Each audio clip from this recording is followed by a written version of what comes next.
Hey everyone, I'm Dr. Mache. I'm so excited to be here in Orlando, Florida at the annual meeting of the North American Menopause Society. We've got experts gathered here from all over the world to bring you the latest information on menopause. I'm so excited to share this information with you. Hi, I'm Pooja Mehta. I work at the Barbara Streisand Women's Heart Center at Cedars-Sinai Heart Institute.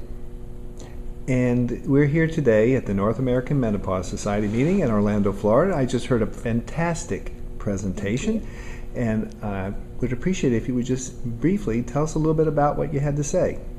So the main message of my talk is to bring awareness that heart disease remains the #1 killer in women, and the risk factors for heart disease such as diabetes and obesity are rampant in women, and more women die from cardiovascular disease compared to all other causes of death such as lung cancer, breast cancer, stroke, and COPD combined. So it's a critical issue in healthcare today, and every provider needs to be aware of that.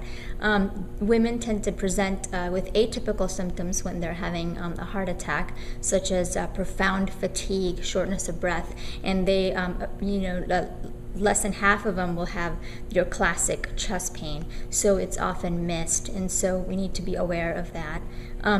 The risk factors tend to be the newer risk factors that have been added compared to our traditional risk factors, such as high cholesterol, high blood pressure, sedentary lifestyle, poor diet, are autoimmune disorders such as lupus, rheumatoid arthritis, and pregnancy-related disorders such as gestational diabetes, pregnancy-induced hypertension, and preeclampsia. So if women who have any of these things are at more risk of having heart disease. Exactly. And even a heart attack. Yes, absolutely.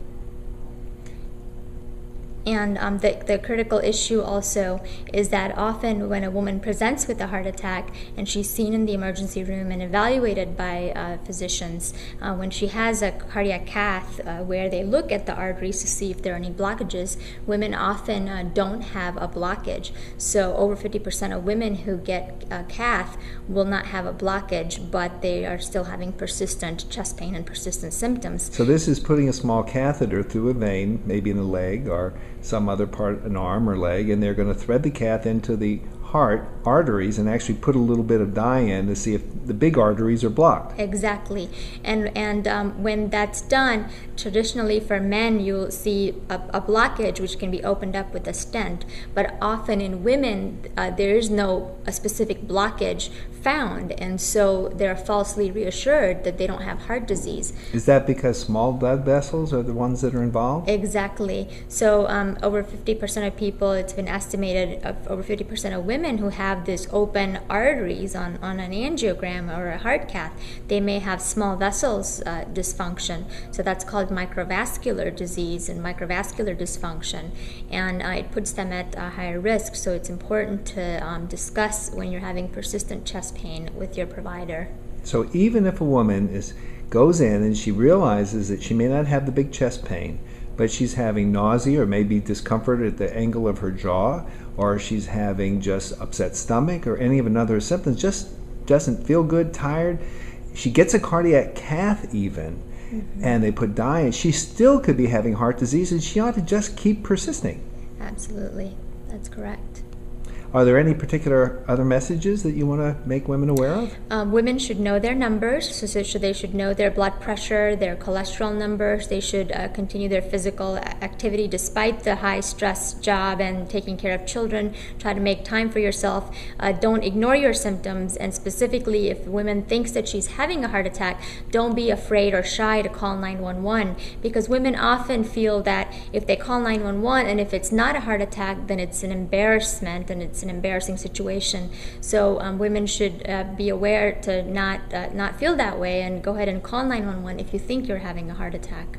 So bottom line, women are more susceptible to heart disease than they may think or realize.